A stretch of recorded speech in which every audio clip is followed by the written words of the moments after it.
Welcome in, everybody, to the Modern Missionary Podcast presented by Odion Menswear. My name is Braiden Day. I'm the host. I am the CEO of Odion. And today we have a couple special guests. So we have Kyle Poulson and Bret Thompson. They are actually both Odion employees. Super pumped to have them on. They serve in the same mission, so it's going to be a fun day. A little bit of they're good friends, and we'll have some banter going back and forth, hopefully. So I'm going to just kind of jump in. We'll have Kyle introduce himself. Kyle, give us your name. I already gave that, but just give us your name, where you're from, and then your favorite hobby, and then where you served your mission. And then we'll go to Bret after Kyle's done. For sure. Like you said, my name's Kyle Poulson. I'm from Sacramento, California, or a town just outside of it that no one knows about. And favorite hobbies of mine, just watching sports. Big sports guy. Football, baseball, basketball. If it's on the TV, I'll watch it, or I'll even play it with you. And then I served a year of my mission in New Hampshire Manchester mission, and a year of it in the Canada Montreal mission. Awesome. If you were to pick a favorite team, so you like watching sports, and I know a lot of your favorite teams, but what is your, like, if you had to pick one, like, you could only go to you could go to any one of the events, not a championship game, because then that starts getting into like just one normal everyday event. Which team are you going to go support? Honestly, I'd go to a Kings game all the time, be a season ticket holder. The crowd, like, they're such underrated fans there. It's like going to, like, I want to go to the playoff series so bad last year after they broke the streak. And just, like, the electricity, like, I know it's probably a lot of Jazz fans watching this podcast, but when Kevin Huerter hit the game-winning 3 last year against them and the crowd just going electric, that gave me, like, goosebumps every time I watched that video. So that's probably the one I would choose. Awesome. I like it. I mean, obviously, as a Jazz fan, don't like it, but I like that you stuck to one, and that it's different than my BYU football obsession. So we'll go with that, which I know that you have a little bit of that that to you also. So, okay, Bret. Okay, yeah, my name is Bret Thompson. I'm from a smaller city in California called Yucaipa. It's kind of by Palm Springs area, if you guys know where that is. And then the mission I served in was the New Hampshire Manchester, which is where I met the goofball Kyle. And then my favorite hobbies, I'm similar to Kyle. I definitely enjoy playing sports more than watching them, but I mean, you get me watching a baseball game, football game, I'm there. College basketball, college football, absolutely. So, absolutely love it. Okay, so you got to pick one now too, though. And I know Kyle's maybe more of a watcher fan. You're more of a play. Like, I think you both love to watch, and you both like to play it. Yeah. But let's just say from that, like, pick one team. Pick one team. See, this is tough. It's pretty close between BYU and the Angels. It's really hard being an Angels fan. I was gonna say I feel bad for you, both of you too. But also, Kings. It's hard for Kyle on the King side too. Like, yeah, true. A lot of Kyle's teams, it's hard to root for. Oh yeah. No, but yeah, no. I'd say probably the Angels. I'm a pretty diehard Angels fan. I'm reading up on stuff that they do almost daily. So, if it came down to like which team I wanted to own, I'd probably choose the Angels just because there's a little bit more I could do with money than I probably would be allowed to do at BYU. So yeah, you wouldn't be able to do that. Well, if you owned it, then you could do whatever you wanted, but then it would stop being BYU. So, exactly. It'd be Bret Young University. Just kidding. Well, if it's getting changed to anything, it's getting changed to Kevin Young University. So true. KYU. Well, all of you that aren't BYU fans and aren't in diehard sports fans that are watching, sorry, you got a little bit of our degenerate sports love over here. But I'm super pumped to have these guys on. I actually didn't realize, Kyle, that you served in 2 different missions. So will you give us a little bit of detail on that, and then we'll kind of jump into maybe some of your mission experience, both of your mission experiences, and kind of what got you out? Yeah. So like my original mission call was the Montreal, Canada mission. And so, going all the way up to about a week before the MTC, that's where I thought I was going the whole time. But in my mission, call it, you could be reassigned. But a week before I started the MTC, my stake president called me and said, "Hey, I got your reassignment. You're going to the New Hampshire Manchester mission." And then just after that, every month, they would close down the border again, and then we'll give you another update next month. And so it's just month to month, I didn't know where I was going to be at, if I was going to stay in New Hampshire or if I was going to be able to go to Canada. Okay. And then you guys were companions, right? Were you companions or did you just know each other? Yeah, we were companions. Okay, so both early in your mission, because how long, Kyle, did you spend in each mission? So I was exactly a year in both missions. Oh, really? Okay, cool. Hmm. So which one of you was on the mission long, like when you were companions? Okay, Bret, you had been out longer. No, it was Oh me. no, Kyle. Okay, okay, cool. So were you, Kyle? Were you Bret's trainer? No, so I was what, you're like fourth companion or something like Yeah, that? my fourth. It was my fourth Yeah. transfer out. Yeah, so and then he was my third companion, but like we like the area that we like were both called to, like I was barely out 6 months and you hit 6 months with me, something like that. And so like we were both very young missionaries with each other. Okay, Kyle was a yeah, transfer. He was a transfer ahead of me. Hmm. okay, cool. See, we kind of had similar thing, and I'm sure that I hadn't thought about this with the pandemic and how that kind of worked with those things. But what I left right as the age change. So when that age change happened, I was supposed to be going to a full year of college, and Hmm. then so I was at BYU already, and then they made the age change, and I'm like, okay, I'm going. So I left at 18, but I was like the second group to get down to Mexico from the age change, and then at that point, everybody that was going from my age that was already going to be waiting a year went, and then everybody that was going to go the next year but now could go earlier with high school when they were done after high school left at the same time. So the mission just boomed. Like mission numbers were just crazy, and so Hmm. we got to the point where everybody was training like if the mission president trusted you at all, you were usually training within like the first 3 or 4 transfers and kind of going with it. And this is like, so I'm out there. My first transfer, I was with a trainer that had been out for a little while, but then the next transfer I switched. He got called into the offices to be a secretary, and my next trainer was only a transfer ahead of me, so he had just got done with his training.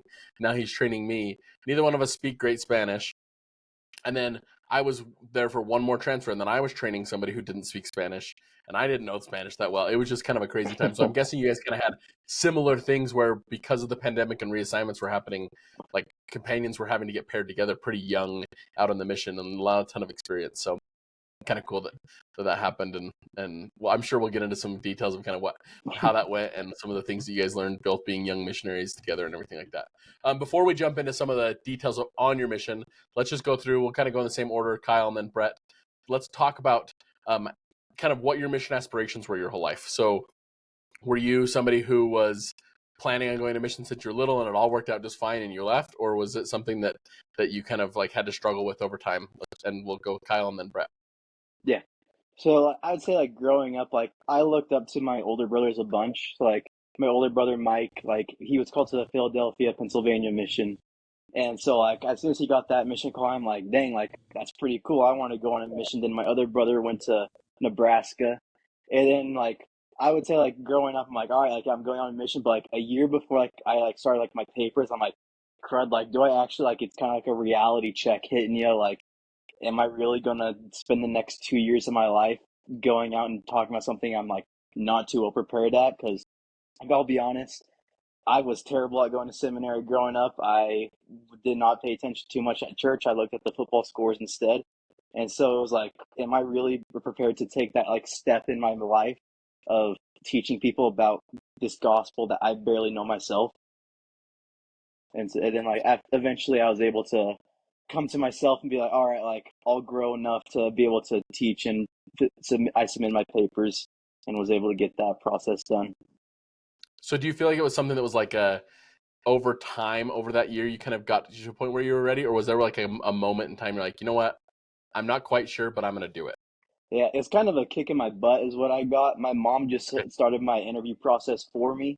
She Yeah, she set up the interview with my bishop to get the papers started, and like as that process started, I'm like, all right, like now I can start taking this a little bit more seriously and like yeah. get going for a little bit more steam going. Okay. And do you feel like after she kind of started the process, you kind of took that process over, or do you feel like it still was okay? Cool. Yeah. Awesome. Anything else kind of pre-mission, like getting ready for your mission that was like difficult? It was just hard, like, because we're like I'm sure Brad has the same experience. I didn't have too many members where I grew up, and so like my best friends, like Jared was the only one. My best friend Jared like was the only other like member that I was close with. All my other friends were getting ready to go to college and like started the whole different part of life, and so it was just Yeah. like a hard trying to adjust. Like, all right, I'm not gonna be able to like talk to my friends for this long and like are going to start with life, and I'm taking a little pause for 2 years. And so just like coming like to agree with that with myself, that I need to do this for me. Yeah, no, that's awesome that you kind of had to make that decision. And I'm sure a lot of our listeners, a lot of them are going to be from the Utah area probably, but also people that aren't inside the Utah area. Like it's hard. And even like sometimes if you live in Utah, sometimes like your friend group, it specifically maybe isn't as excited about going on missions, or they're not going on missions, and making that decision when you're seeing everybody else kind of progress in life and you're putting a pause, like you're progressing in life like crazy on a mission, and you kind of know that beforehand that you're probably going to, especially Kyle, where you had brothers go out before, like you saw the development and you know that you're going to develop, but at the same time you kind of like you're pausing any college aspirations, anything like that. You kind of just have to pause it. So it's a tough decision. So that's kind of awesome that you pushed through and did it. So Bret, let's jump into yours. Let's kind of get your mission experience, kind of what it was like getting ready and making the decision to go on a mission. For sure, yeah. I'd say I was pretty similar to Kyle. Just where like I had a brother who served, my dad served, I had cousins who served and stuff. I had a cousin who ended up not going on a mission. Like he got a call and everything, but then he chose not to go. And that kind of was like, but then like his next brother got called to that same mission. And so to me, that made me feel like, you know, like, dang, like there's a place that I like, somebody needs to go, you know? And so I was like, I don't want, like, I want to go and be there, where the Lord needs me. But I for sure had that same year pause where I was like getting a reality check. And it wasn't even like me. Like I was kind of just blindly doing, you know, whatever everyone was telling me. They're like, you know, like, oh yeah, you want to do this. You want to do this. Like, it's so good. And I'm like, okay, it's cool for you to tell me, but like, I don't actually know that. But I was just kind of like going along with it. Until like my buddies, like Kyle, like I had a bunch of friends who weren't members. And a bunch of them were like, bro, you really like gonna give up like 2 years? Like, you know, what about this? Like, what about all this other stuff? And I was like, that's a good point. And like, I didn't really think about it too much, until it was probably like 6 months before. And then I was like, I kind of was like in my head, I'm like, actually, I don't want to go. I was like, really? I kind of want to just stay home, go to school. Like, I was like, maybe I'll do a year of college. And then I kind of got kicked, and I was like, if you do a year of college, you're not going to go at all. So like, you need to go as soon as you can. Like, and so I ended up like, I don't know. I got a job, started making money to like be able to pay for it and everything. And like, just while I was like, once I had like a purpose of like why I was doing something, like the mission kind of came more of like okay, I should probably do this. And like, I'll be honest, I still didn't really want to go when the time came. Like I was in the MTC, still didn't really want to go. And then I got to the mission, and even there I was like, man, like I don't really know if I want to be here, you know? And like companions made a huge difference for that. But like, that was kind of the early process. You didn't really want to be there until you got Kyle, and then you're like, okay, I actually want to be here. Yeah, once I met Kyle. No, there was some before, but like, it was tough. Like, because just growing up, I always wanted to be, and like I felt like I was kind of like the standard like goody guy, you know, just going to church, going to seminary, doing all these things, and like, I just ended up just going out there, kind of not knowing whether or not I wanted to go. Didn't really have like a big defining moment for like wanting to go and like being like, I need to be there. It was kind of just like a process of just like kind of taking a leap of faith, kind of, and ended up panning out. So yeah, that's awesome. And I think something that's been really interesting for me, you know, we're on episode 6 now, so I've had quite a few different missionaries, and obviously I'm getting 2 here. Knowing people that I've known, I think actually everybody we've had on so far, I've known personally before we did the interview. And I didn't know some of these stories and kind of the backgrounds. And I kind of expected most of them to be a little more like you guys, where it was like, you kind of grew up knowing you were going to go, even if you didn't, like, you kind of had some questions about it. And I want to get into that in just a second. Like, there's been some that are like, they weren't even like active for a little while before they went on a mission, or like even like what you were saying, Kyle, like, you went, but you were checking scores the whole time you were there. Mm-hmm. Like, I think no matter your situation, even if like the 3 of us are kind of all maybe the stereotype of what you think of as like a missionary getting ready to go out, is like we were all planning on it, we were all hoping for it. And then it kind of, as we got older and got closer, it got a little more difficult to make the decision because it started becoming real rather than just, I hope they call me on a mission song that you were singing since you were a little kid. Like, you actually had to start thinking about it and start deciding like what was there. And I think that's something good to know is like, I was definitely excited and I just like was counting down the minutes to go. But I think that's pretty rare, honestly. And honestly, as soon as I got there, I'm like, why the heck did I do this? So like, I think no matter what, you're going to go through a decision, like a time where you're doubting whether or not you should go or whether or not you should be there if you're already out there. And I think it's really important to kind of recognize that it's not all going to be peachy. Like whether it's the decision process or the actual out there, like it's going to be a decision you have to keep making to stay out there and keep going. And I think it's awesome that you guys, pushed through and found ways to do it, whether it was a kick in the butt by your mom starting the papers or, like starting to realize like, hey, if you wait a year to go to school, like you're not going to go again. Like that's pretty humble and self-aware to recognize that like, if I don't go right now, I'm not going. Like, and I think that's kind of what was my case too, is like, if I was, obviously I was going to go to school for a year, but that's because that's what you had to do at the time. But I kind of knew like once the age change happened, it's like, if I wait till I was going to go, like, let's just go. Like, it's time to go. I'm wasting time at school right now because I kind of knew I was going to go. Like, just go, just get going. If you feel like you want to go, obviously everybody's got to make that decision for yourself. But if you feel like you want to go, I promise as you keep pushing through it, it'll be it worth it in the end. I don't know. We'll kind of jump into the very, very end, but you guys, just quick answer on this. Was it worth it? Yes. Absolutely. Yeah. Yep. 100%. Like it was hard. You had to make the decision, but it was worth it. So, okay, let's jump into a couple other things. I think let's just kind of roll with the story of you guys kind of, when did you find out, like how were transfers done in your mission when you find out you're going to be companions? And then what was maybe like the first week of becoming, companions and kind of meeting each other and learning each other? Because I think we've talked about on the podcast before what it's like maybe the first week of the mission, at least for different missions it's different, but kind of what it's like. But I think it would be good to talk about, now you've been in the mission for a few transfers, you get a new companion. Let's walk through what the Kyle and Bret meeting experience is like. Yeah, let's start with Kyle and we'll jump to Bret. Okay, so it was good. It was an interesting like experience because like the way our transfers worked out is like on Tuesdays we like get an email saying like if you're getting transferred or not, like and this is who your companion is going to be. And like with being a young missionary and like only being in 2 different districts, I didn't know anybody. And so I see a Elder Thompson. I'm like, well, that's the most generic name ever for a missionary almost. And so I was just like, all right, like I don't know anything about this guy, but like whatever, what's the worst that can happen? I could hate this guy, I guess. But so then we got to meet each other on the Thursday, I think was when transfers were. And so we met each other and like we just got to know each other. And I think he like asked how the area was. I'm like, well, we just baptized our whole teaching pool, so we're starting from ground zero. And as 2 missionaries that are both brand new and we're both in COVID, it's a little bit hard to get a whole new teaching pool going because it was literally just Facebook that we could do. And so it was a pretty interesting experience, just like having to go through all of that and getting to know each other in that. But, yeah. So one question for you, because I love kind of understanding how different missions do it. Where did you guys meet up when you transferred?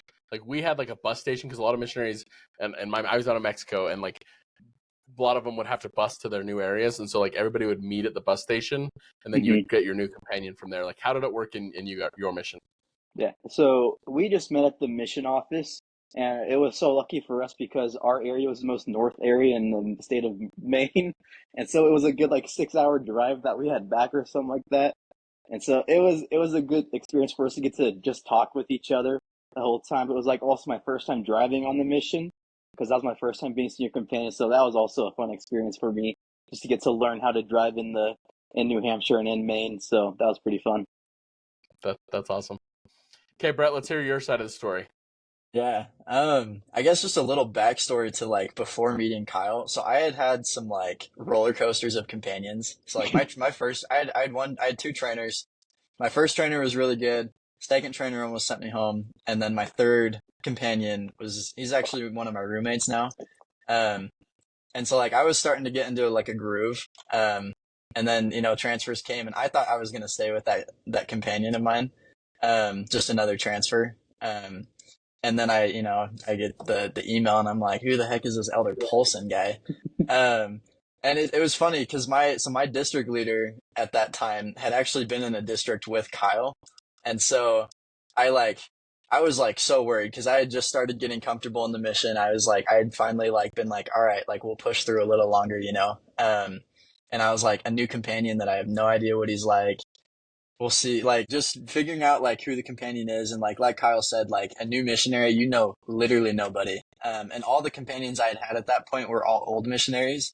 So all the missionaries they knew had left. And so like they only knew a couple of the young missionaries, but luckily my district leader did know Kyle. And so he kind of like, he's like, yeah, no, he's cool. You'll be fine. And I was like, I don't know. Like it was a little bit of like an anxious moment there, but yeah, then I come meet him and I'm like, man, look at this dude. He's my senior companion. Like, wow. I'm like, well, and so like that, I do remember asking him too. I was like, on the way there, because I had just like, I was in a super small area before, which I mean, a lot of the places that you serve in New England are going to be these little backwoods places, but I was just in a small area and I kind of just started building a teaching pool. And so like naturally I was kind of coming off of a high of like, okay, I was like actually teaching people. And so then I asked Kyle and I was like, wonderful. Get to go to a completely new area, backwoods of Maine, like you said, the most north area. And like, so I was a little stressed at first, but honestly, like that like, I think it was like 5.5 hours. Maybe it was just 5. I can't remember. It was a long drive though. But just getting to talk to Kyle, it was super nice because he was like the first companion I had that I could actually talk about sports with. And the first one I had, and like first elder I talked to out of everybody so far that actually kind of knew baseball. And so it was kind of nice for me because that was like my entire personality at first. Like I was just itching to talk to somebody about baseball other than my brother. So like it was kind of nice. So that's awesome. Yeah. Really quick interjection, just the listeners. Bret is in the back end of the store, the Orem store. So if you hear the phone ringing while he's talking, it's just going to be a thing. We're trying to make it as much as it can, but just that's the thing. But jumping back into that thing, I would love to kind of understand. Obviously, hopefully, the missionaries that are preparing to go out aren't going to have another pandemic where they have to deal with. But I do think it's kind of cool to learn and see how the missions adapted and how you guys adapted. So you mentioned you couldn't find, it was really hard to find new investigators because of Facebook, like you had to be on Facebook. Were you guys actually going out to like tracting? Like what did it look like when you guys, at the time that you guys were together? Do you want to explain the schedule? Sure. Yeah. So each missionary, what's the app called? I can't remember the app. The scheduling app? Yeah, the scheduling app. Oh, Area Book? Area Book. There it is. Goodness, I can't believe I forgot that. Yeah, so Area Book. Wake up and like, yeah, you wake up, there's like personal study, workout, and then 10 o'clock comes and that's like normal mission. You're out proselyting, like doing something, like you're out the door. What it looked like for us, 10 o'clock hit. All right, whip out your phone on the couch. and you sit on the couch and you just start friending people in the area. You don't do it too much because then, you get blocked on Facebook or whatever, and then you message some people and it like really just kind of became the online version of tracting. And honestly, it was probably a little more effective, at least, especially for us, just because a lot of the houses were like a mile or two apart. There are very few like neighborhoods of just houses. But yeah, that was like a typical day. So like we would go like 10 to 12, just Facebook, like adding people, just doing stuff on Facebook. And then, we'd have lunch and then 1 o'clock hits and you're back at Facebook for another hour. Thankfully, like for us, because it was COVID and like, just being on your phone all day, like it can be mentally exhausting. They gave us an hour and a half of like walk time, or like outside time. So like you can go do whatever. And so Kyle and I, we would go and like play basketball, during those times. Sometimes we would just chill. We're just like, we just sit there and you'd just be like, just like chilling. You're just like, oh, I'm spaced, and like we would split it up into like 30-minute increments or like do 1 hour and then 30 minutes later. But that was like kind of the life for, for Kyle, it was probably a little longer, but for me, like the first like 9 months of the mission. And then like when I was with Kyle, like it was just Facebook grind, every single day. So how did that work with Facebook in terms of like, how did you know who lived in the area? Like, how were you finding people to add as friends and stuff like that? Like, how did you know that they lived in the area? I would say Facebook is actually like very missionary friendly in that area, where like you can like actually like put in a city that your area has, and it gives you people like if they have like where they live, it gives you that group of people, and so like it was pretty nice for that aspect of like Facebook finding where you can just like all right like we had like a sign of like all like the little like tiny towns in our area because it was like also the biggest area in the mission for some reason, so there was like 50 small towns in our area. Oh, really? It's it's like we had a poster of like every single one of them, and we're like, all right, like let's go to Old Town, Maine, and see what like who lives there. And like it was just pretty much like throwing a dart at a board, like, all right, who can we talk like try to find today? And like you'd be like, hopefully you'd like have like four people agree out of, like the 50 that you would send out a day that would like agree to be your friend, and hopefully you just get a conversation started with them. Interesting. And so when you became, um, once you like they made contact, you made contact with somebody and they were actually like willing to start talking. Did you do all the teaching through Facebook at that point? Still like Facebook Messenger, like video calls, or was it like did you actually meet with people and teach people in person ever during this time? Obviously, maybe later in the mission once regulations and stuff started lifting. Like at this point in time, like what did you do if you were teaching somebody? It was just FaceTimes at that point. I think the next transfer opened up to where you could go in person, but at that, like when Kyle and I were together, it was strictly like only video lessons. Like we were barely allowed to go to church. So is this like April, May of 2020? Like what time? It was 2021 was when we were together, but New England area was so like locked down with Okay. like their COVID yeah, like restrictions. It's like So you're here in Utah they were very open, but like New England it was pretty much like day one of COVID. I felt like every day almost. yeah. That's crazy. So for you guys up to that point in your mission, it was like this. Like this is hmm maybe the next transfer or whatever. It started lightening up. So this is just so interesting to hear, and I've heard this a couple times from different people, and I kind of start asking. But we just looking at like for me, like this is exactly the opposite of like what we did. I never got like a minute to sit down like ever. I was like walking. Like I never even felt like I got enough time to like just do some of the normal mundane things that we needed to do. It's just so different to see like mine was hard and so was yours. Like it's not like it was like easy for you guys to just sit around all day and be on Facebook. And then so besides that hour and a half you guys had to kind of like do whatever to like your mental health time basically, Mm-hmm. like was it was just sitting on the couch adding people on Facebook and teaching. And like when you guys taught, did you teach together? I'm guessing. Yeah. hmm And so our mission had an interesting rule for like Facebook. It's called Four Eyes, One Screen. And so like literally only one person could be on Facebook at a time. Like we couldn't like both be doing our own thing. It's like we had to Okay. be like watching our companion, like making sure they were like staying like on their focus.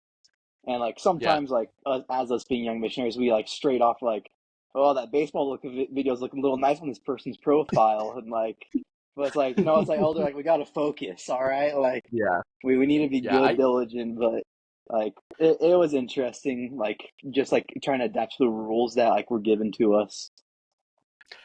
And like yeah, from a judgmental side, like if you can come in and be a judgmental, like man, like why that would be this and this and this, but at the same time, like if I actually put myself in the shoes of like being a a 19 20-year-old missionary, 18 19 20-year-old missionary, and having a phone in my hand and I can't go out anywhere, I can't do anything, like trying to stay on task would be so hard. So I think Yeah. like COVID missionaries are special missionaries, even if they didn't do as much walking or all the crazy things that some of our stories are, mission stories are. You guys had dealt with some crazy experiences and some crazy hard, difficult things about what's going on. So this is kind of interesting to hear some of this. Let's actually jump right into that though. Let's kind of lean into the hard things and let's talk about. We're going to switch up the order this time. We're going to go Bret first and then Kyle. Let's hear. What would you say your biggest struggle is your mission? You can even kind of do like a COVID time struggle, and then like maybe once the stuff's got lifted, maybe some of the struggles, so people can see like there were struggles in both. For sure. Yeah. I mean, obviously being a missionary, like, is not easy. Like, anybody that says it's being easy is, like, just lying to you through their teeth. Like, it is not easy. Like, whether it's, like, mental, it's a companion thing, it's a teaching thing, like, there are so many aspects where like something can go wrong and it like as a missionary can derail like you just specifically like, and of course there's going to be triumphs too, right? Like where it makes it all worth it, which like Kyle and I answered earlier, like we loved our missions, but like there were definitely struggles. COVID time, like companions were huge because you were spending so much time talking to just them. And so like I did say earlier, like I had that one companion that almost sent me home. Like it was rough. Like it just, we didn't get along. You're with them 24/7, in an apartment in the middle of nowhere. You don't know anybody. And like at that point it was like I was barely out. Like I had just been out just a little bit. Probably it was my second transfer.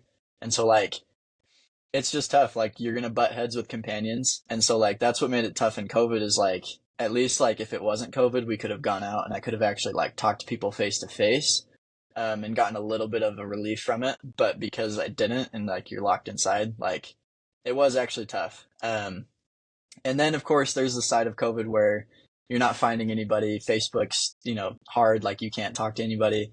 And so like that was probably the hardest part about COVID was like finding teaching people, like just finding people to teach and then like companions if like you couldn't get along with them, like it's tough.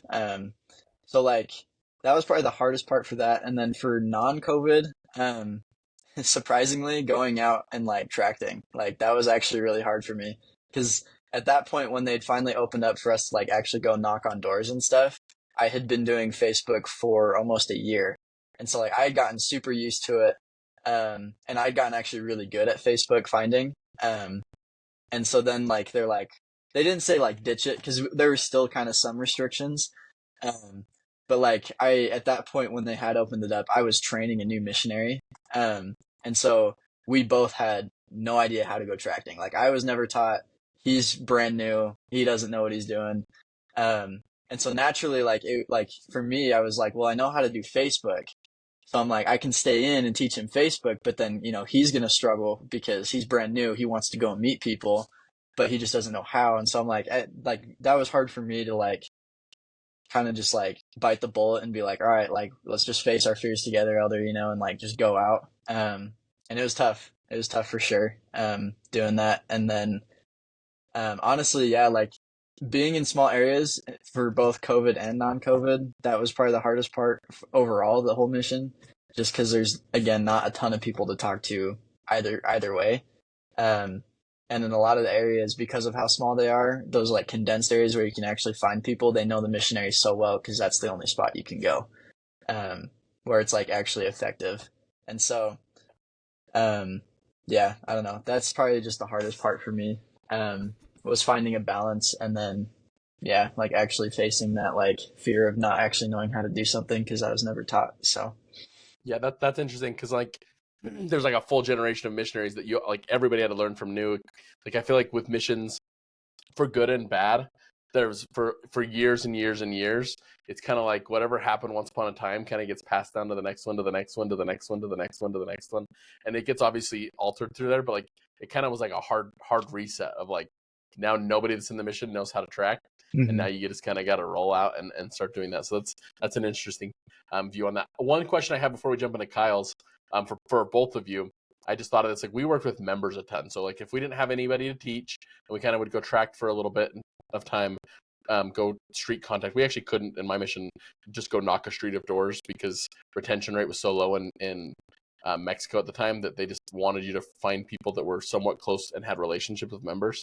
And so we worked a ton with members where we would go, if we didn't have anything to do, we'd go to a member's house, go give them a lesson, and then ask them for referrals or, figure out if we can serve them. What was working? Like, did you guys work with members? How does that work as a COVID missionary? Like, did you just do FaceTime calls with members? Like what, and did you go to church? That's another question on top of that. Like, did you actually go to physical church or how did that all work? Yeah, so actually when Kyle and I were together, we had a member and when the companion I had right after Kyle, we're actually kind of still like good buddies. Kyle, like we're kind of, yeah, like Kyle knows him and stuff. Like anyway, he gave him a nickname. His name's the Klugster.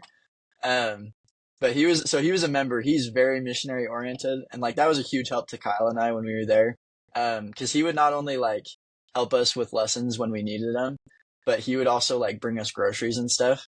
just to like help us out and stuff. And he would call us probably once a day, honestly. At at least least once a once a day. day. And it was always like 30 minutes or more, like guaranteed. And like we loved it. Like it was, especially because there's nobody to teach. Like we got to talk to him. We got to hear his experiences. And like he's an old Mainer. So like he had some experiences for sure to share. Yeah. So it was fun talking with him.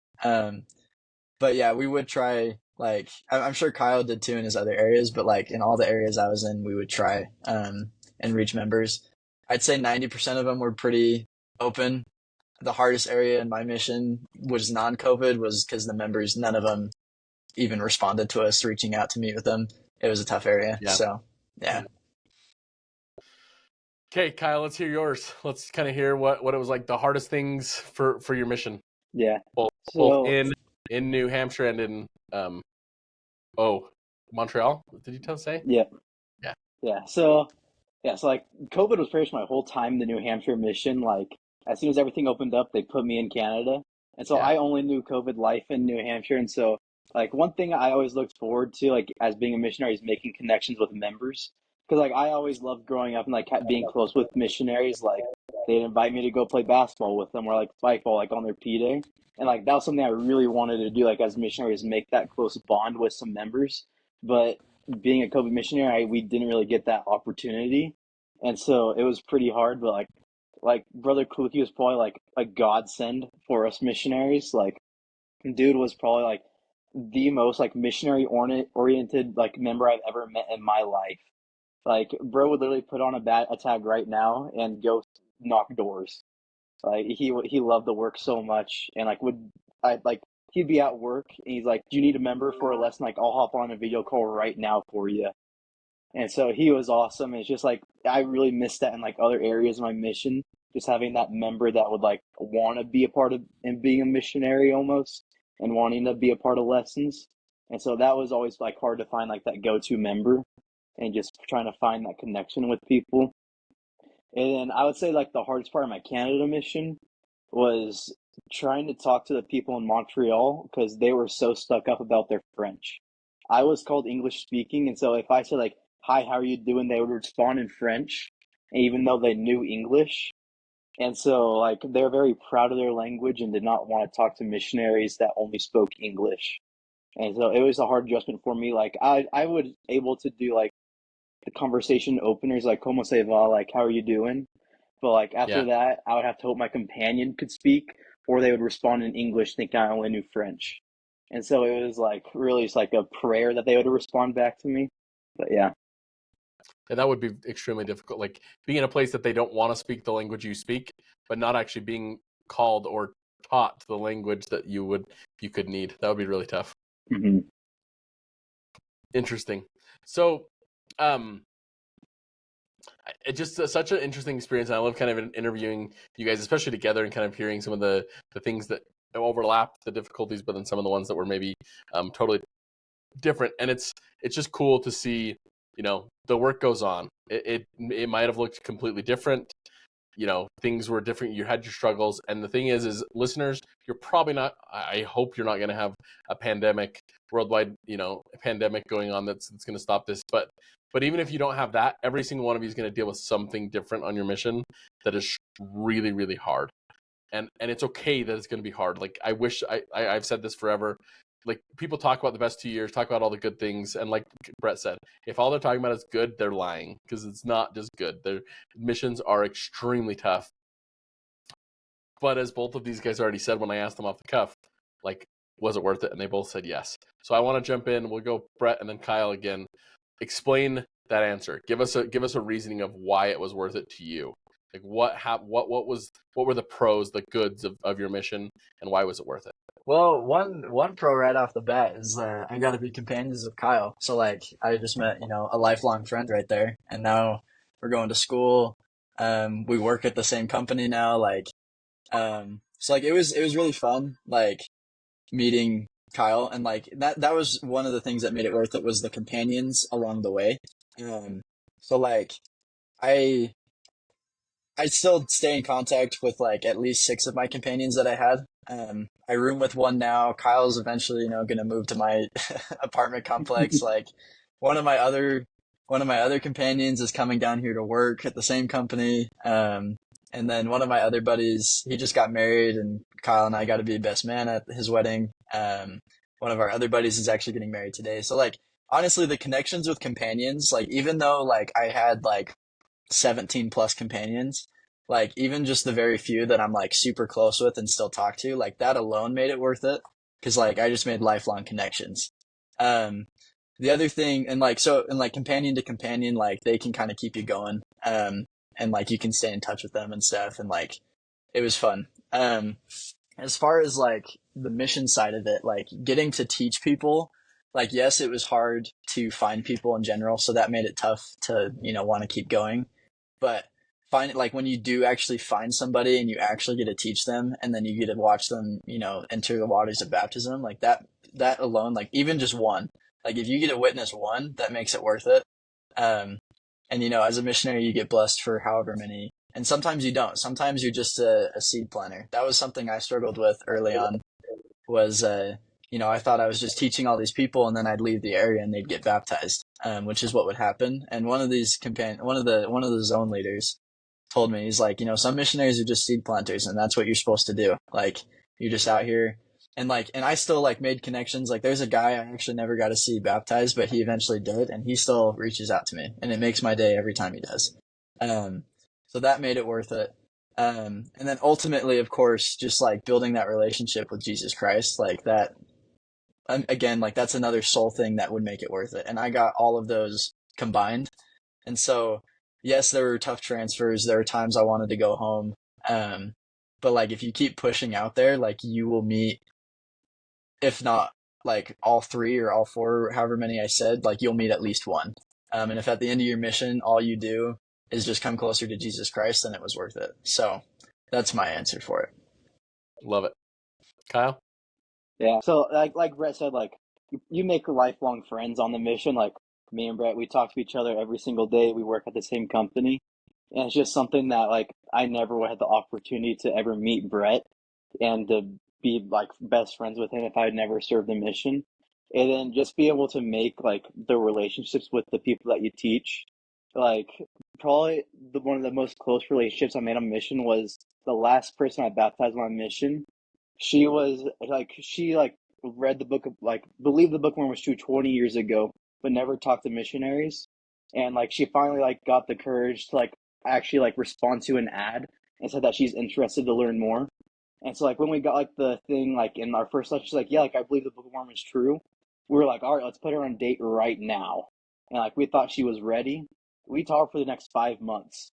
And like it wasn't just like an immediate like, all right, let's get you into the waters of baptism. She was like, I still want to like know like why you guys believe it's true, like because I still like want to like think that I'm just tricking myself.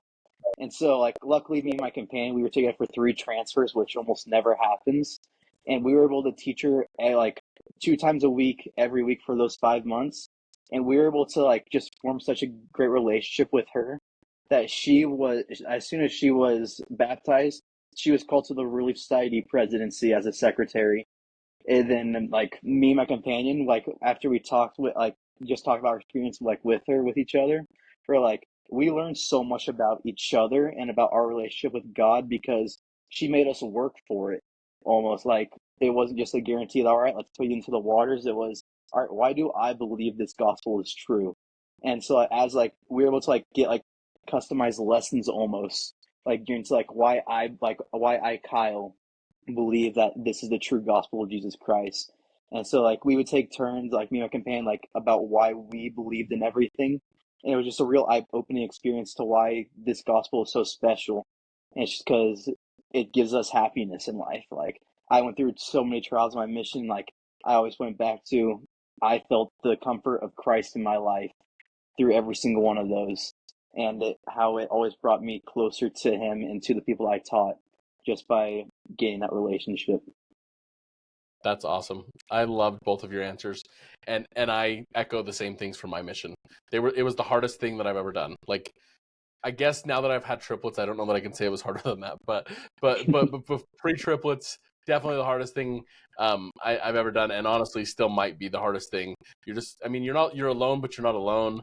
Like you're with a companion, and you can love your companion, have best friend, but you still it's still different. Sometimes your companion is your struggle, so it's kind of difficult there. But through all the difficulties of not feeling like you have a worth, not feeling like you're doing something right, that people aren't listening, that you can't find the people, all the different things that could be happening, they're so hard. And I wish I would have known more, but I still think it was the best thing that ever happened to me. And I grew so much, and I would go on a mission over and over and over again. If I was asked that same situation, I had to go back in time and make that decision. It was the best thing for my life. I got closer to Jesus. I feel like I could have even focused more on Jesus. So I love that both of you guys answered about your relationship with Jesus Christ, because I definitely got closer to Jesus Christ. I don't think you can work hard as a missionary and teach people without getting closer, but I feel like my focus was more on the restoration in the church. And I feel like in the past few years, the church has made a big push on Jesus, more Jesus and less church. President Nelson's announcement with, making sure that we call the church the Church of Jesus Christ rather than the Mormon church or things like that is evidence of that. And I'm grateful that I have a savior that I can get closer to. And I'm grateful that you guys and all the missionaries that are out there are taking his name on and finding ways to spread that light and that gospel. So thank you guys so much for jumping on today. It was super fun to kind of hear some of the experiences, what you guys went through, some of the different things. Is there anything you guys have left that you want to share, like a funny little experience or anything? Either one of you can pipe in, and no pressure if you don't. Well, I just remember all the times I beat Bret at basketball on the mission. I don't remember if he did beat me, really, to be honest. So, I want everybody to know that Kyle literally would just take the craziest step back and chuck it up. This is literally the motion that he would do. Just this. And every single time, bank in. And I literally, he can't do it now. He won't do it now. But literally, it was because he had the spirit. I can't explain it, genuinely. I had the spirit too, but I can't guard that, you just can't guard that. So Kyle can talk all that talk, but there's a reason we never played ping pong, Kyle. Hey, you cheated in ping pong because you play tennis. So that's not cheating. That's just skill. Well, we'll see if this makes the cut into the podcast, but I can attest that Kyle makes shots when you don't expect him to make shots, because he was training them over me the other day. So, okay. Well, thank you guys so much for jumping on. Thanks for the listeners. Please share this with your friends. We want this to be a learning experience for people.